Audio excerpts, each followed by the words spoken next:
Vamos imaginar a seguinte situação. A pessoa com o melhor desempenho de uma equipe inteira está sentada lá na sala do Departamento de Recursos Humanos, ameaçando processar a empresa. O que, convenhamos, já é um pesadelo para qualquer liderança, né? Total. Mas olha só, o motivo não é um erro de contrato, não é um acidente de trabalho.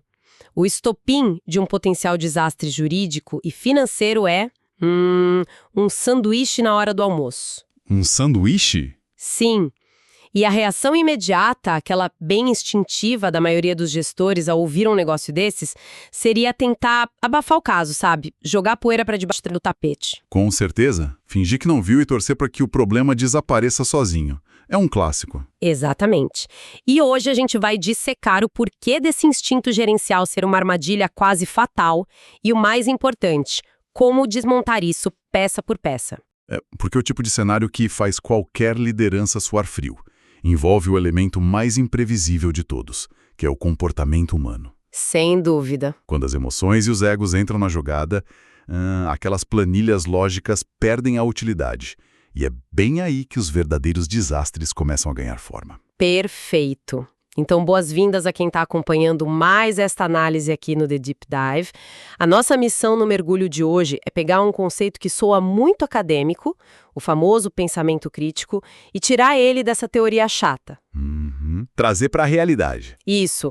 A gente vai transformar isso numa ferramenta bruta de sobrevivência para o mundo real. E para isso, a nossa base de hoje é um documento corporativo bem específico chamado 16 Cenários. Que é um material fascinante, diga-se de passagem. Muito. Porque não é um livro de filosofia, né? É quase um mapa tático. Ele descreve um conflito de RH que é altamente volátil e entrega um roteiro de como resolver a situação. E eu acho que o grande trunfo desse documento é que ele funciona como um raio-x de uma crise acontecendo em tempo real. Ele não diz só o que as pessoas deveriam fazer num mundo ideal. Ele mostra a mecânica exata de como o pensamento crítico opera ali sob pressão, sabe? Bem na hora que as coisas estão prestes a sair completamente dos trilhos. Então vamos pular direto para o centro desse furacão. O caso todo gira em torno de uma reunião de emergência e a protagonista da denúncia é uma funcionária chamada Amy. Certo. A Amy traz uma reclamação que, num primeiro momento, parece puramente logística. Quase toda semana o supervisor dela, um sujeito chamado Fred, coloca ela na escala do turno da manhã. O que, dependendo do horário, já é bem chato. E não é qualquer manhã, é o turno das 5 da manhã. Nossa. Pois é, enquanto a Amy tá lá abrindo o setor de madrugada, os outros 5 membros da equipe começam a trabalhar tranquilamente, tipo às 8 ou 9 da manhã. Olha, só esse isolamento já seria motivo para um desgaste gigante.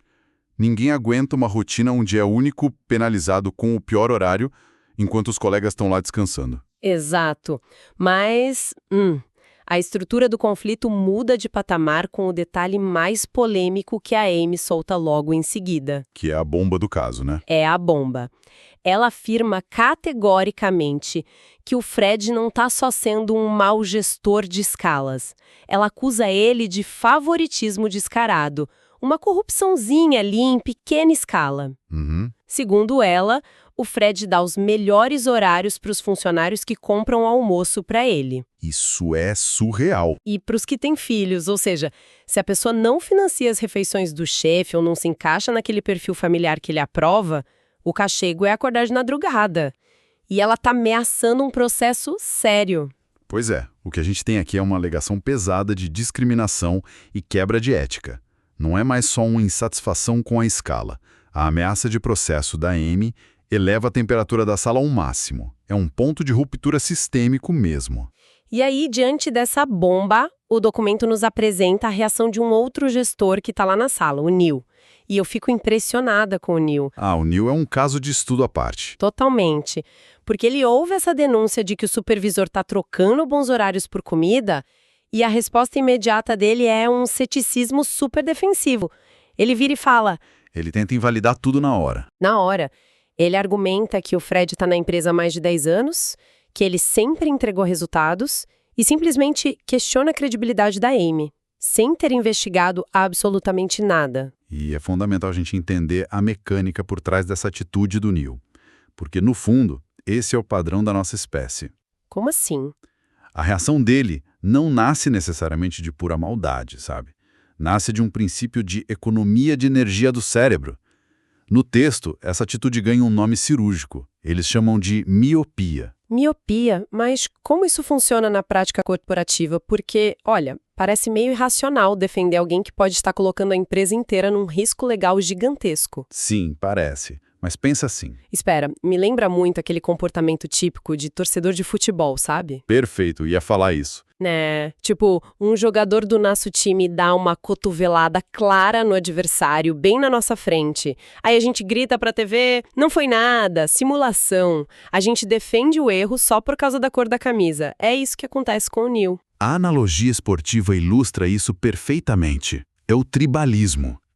E no ambiente de trabalho, esse tribalismo se mistura muito com o que a gente chama de viés de confirmação e a aversão ao desconforto. O desconforto de ter que lidar com o problema? Exato. O Neil conhece o Fred há uma década. O Fred representa aquele status quo, o ambiente seguro e previsível em que o Neil opera todo santo dia. E aceitar a denúncia da Amy significa aceitar que esse ambiente seguro está corrompido, né? Exatamente.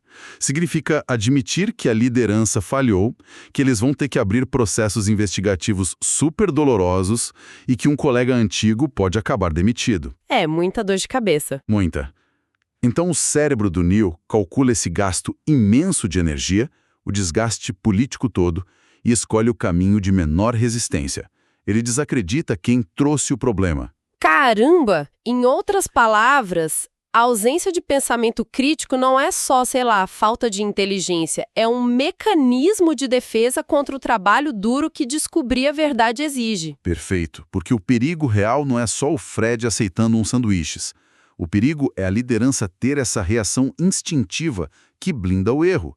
Isso transforma o que era um problema isolado de um setor numa cultura organizacional doente, né? Isso. Se a postura do Neil domina a sala, a empresa perde não só a funcionária excelente, mas perde toda a integridade operacional dela. E é por isso que o documento introduz um ponto de virada muito bom através de uma outra personagem, a Tina, a salvadora da pátria estruturada. Basicamente isso.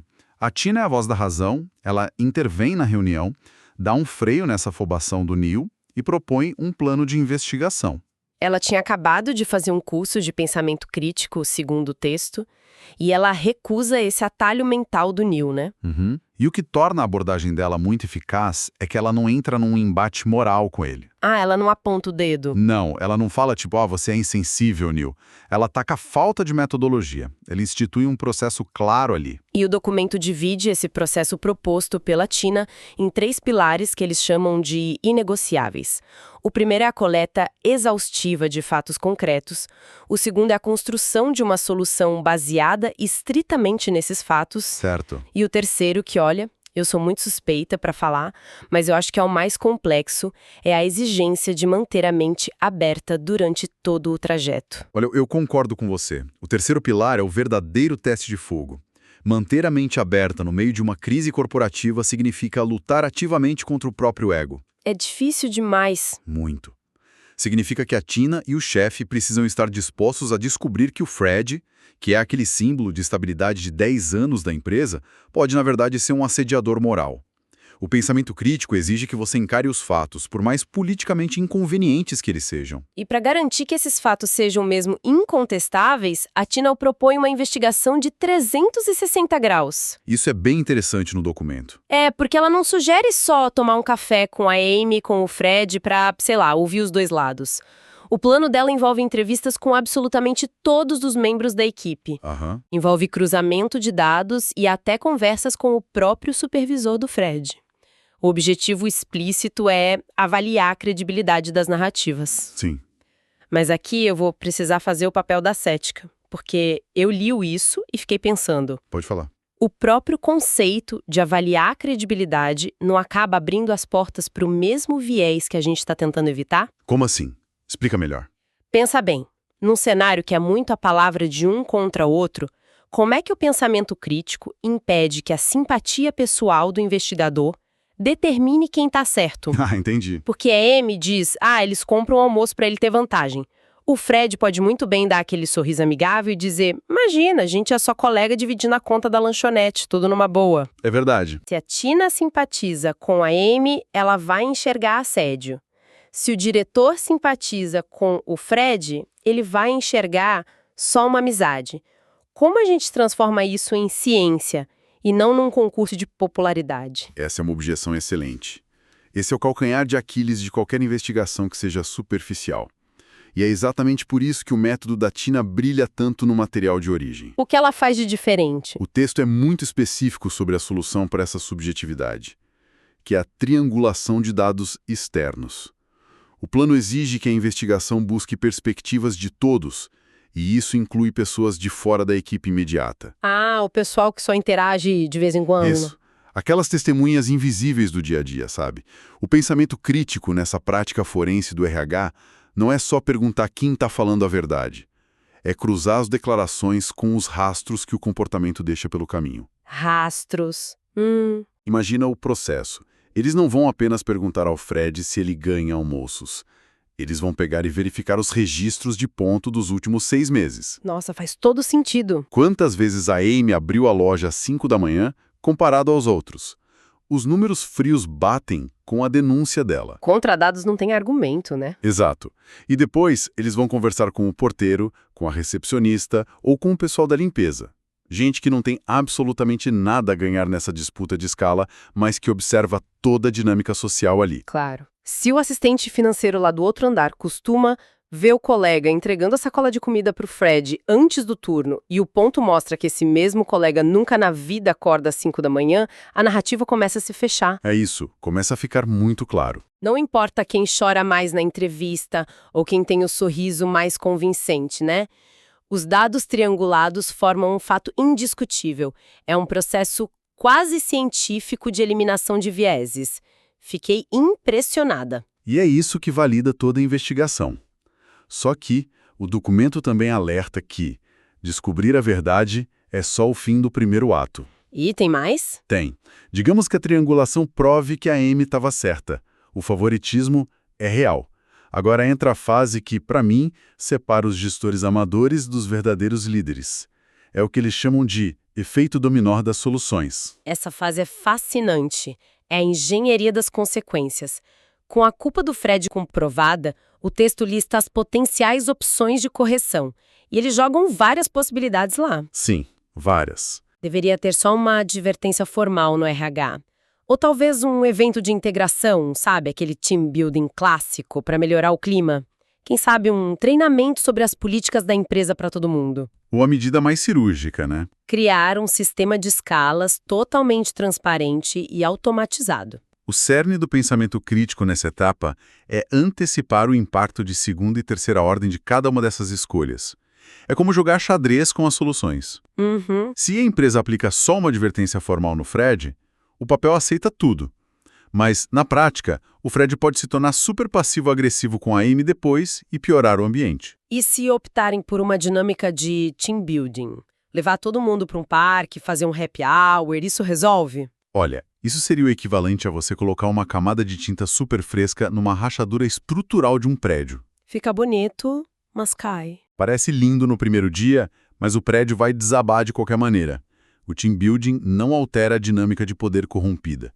Se o Fred continuar com controle absoluto sobre quem trabalha em qual horário, o problema continua. O documento exige que a solução trate a doença, e não só o sintoma. Exatamente. Por isso que implementar um sistema transparente de escalas retira aquele poder discricionário da mão de um gestor enviesado e resolve a falha do processo em si. Entendi.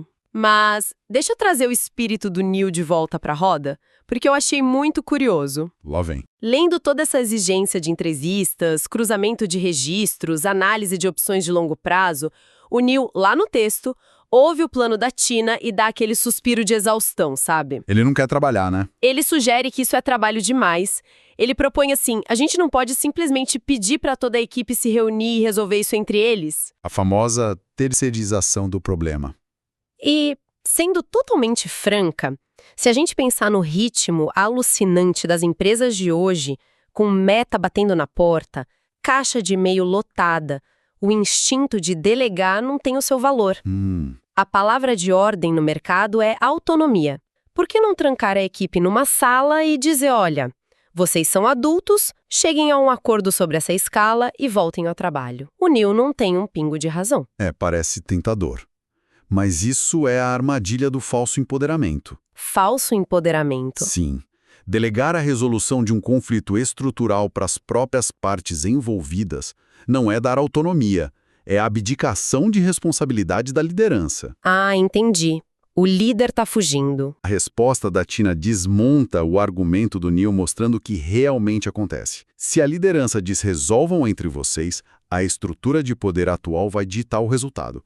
O Fred é o chefe, ele tem autoridade. Os funcionários que já compram o almoço vão apoiar ele, claro. É óbvio. E a Amy, sendo a vítima isolada desse esquema todo, vai ser esmagada pela pressão do grupo. Nossa, verdade. O que nos leva direto ao custo real da inação, né? Exato. A Tina aponta que tentar economizar esse tempo de investigação garante um prejuízo catastrófico lá na frente. O documento é muito explícito nisso. A consequência de uma solução preguiçosa é perder uma funcionária excelente que vai pedir demissão. O turnover forçado. Isso.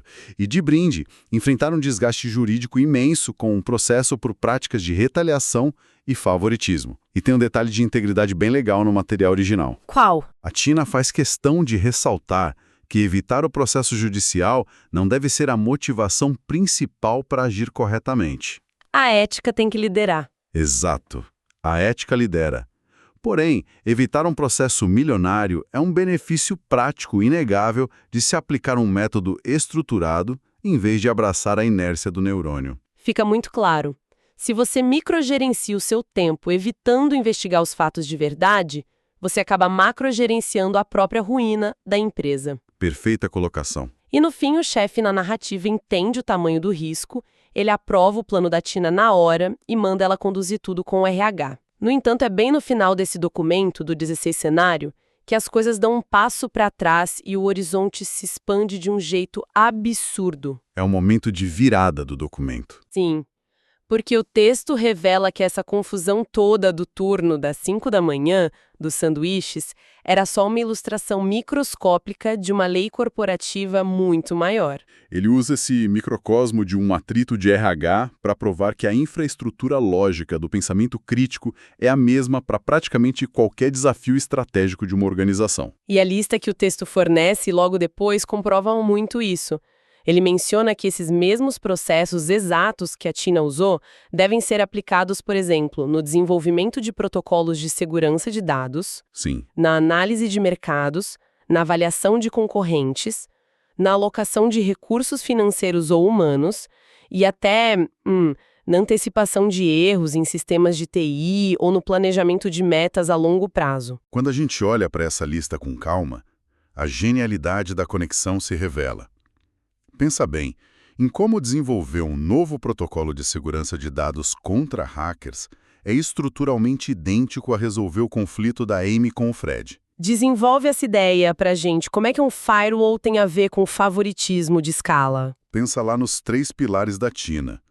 Se a empresa vai atualizar a segurança de TI, a equipe não pode agir com aquela miopia do Neil, sabe? Achando que o sistema antigo é super seguro só porque nunca foi invadido nos últimos 10 anos. A lealdade cega ao sistema antigo. Exatamente.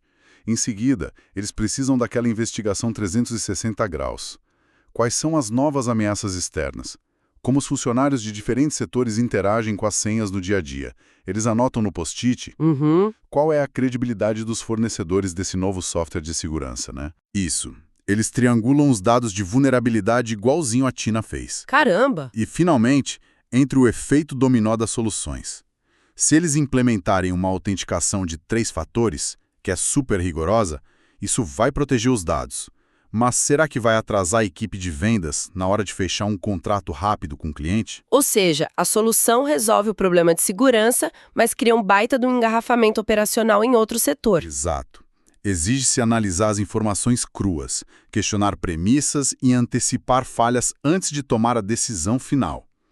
O método para investigar um desvio ético humano ou para projetar uma arquitetura de rede de computadores é o mesmo sistema operacional rodando na mente da liderança. Olha, é uma mudança de paradigma. O aprendizado que a gente extrai dessa análise do 16º cenário é monumental. O pensamento crítico não é só um exercício de abstração para passar em prova de faculdade, sabe? Ele é um filtro de realidade. É um sistema imunológico para tomada de decisões. Ótimo jeito de colocar, sem dúvida. E aplicar o pensamento crítico de forma implacável é o que impede que os profissionais se transformem no NIL. O gestor que ninguém quer ser. Aquele gestor que, seja por pura preguiça ou por medo de confronto, acaba endossando o erro e afundando junto com o navio na crise. Essa habilidade é a ferramenta que estanca a perda de talentos brilhantes simplesmente porque obriga a estrutura de poder a ouvir e a cruzar dados de forma justa. Com certeza. Ter a coragem de aplicar um método rigoroso para pensar gasta sim energia no curto prazo, mas evita danos quase irreparáveis à reputação e às finanças da empresa no longo prazo. O documento consolida aquela ideia de que velocidade sem direção é só um atalho para o abismo, né? Resolver um problema superficialmente, tipo botar um band-aid só para tirar o assunto da frente, garante que o mesmo problema vai voltar muito maior, mais enraizado e muito mais caro de resolver depois. Essa é a essência da verdadeira eficiência corporativa. As organizações que sobrevivem e que dominam os seus mercados não são aquelas que ficam apagando incêndio mais rápido. São aquelas que utilizam o pensamento crítico para investigar o projeto elétrico e garantir que o incêndio nunca aconteça em primeiro lugar. Falou tudo. É prevenir em vez de remediar com urgência. Bom, antes de encerrarmos o nosso mergulho de hoje, eu gostaria de propor uma reflexão final para quem está ouvindo. Algo para a gente pensar a partir de tudo que foi discutido aqui. Vamos lá. A gente viu como o pensamento crítico exige uma remoção quase que radical do viés humano para analisar fatos e cruzar evidências, superando aquele nosso instinto falho de proteção. A grande provocação que fica é a seguinte: se o pensamento crítico pode salvar toda uma empresa de um processo judicial milionário apenas por causa de uma escala de horários mal feita, como é que a falta dessa mesma habilidade estruturada pode estar, neste exato momento, sabotando silenciosamente as decisões que tomamos nas nossas próprias rotinas pessoais? Nossa. E isso muito antes de elas sequer chegarem ao ponto de virar uma crise explícita na nossa vida. Fica o questionamento para a nossa audiência. Muito obrigada pela companhia e até a nossa próxima análise profunda.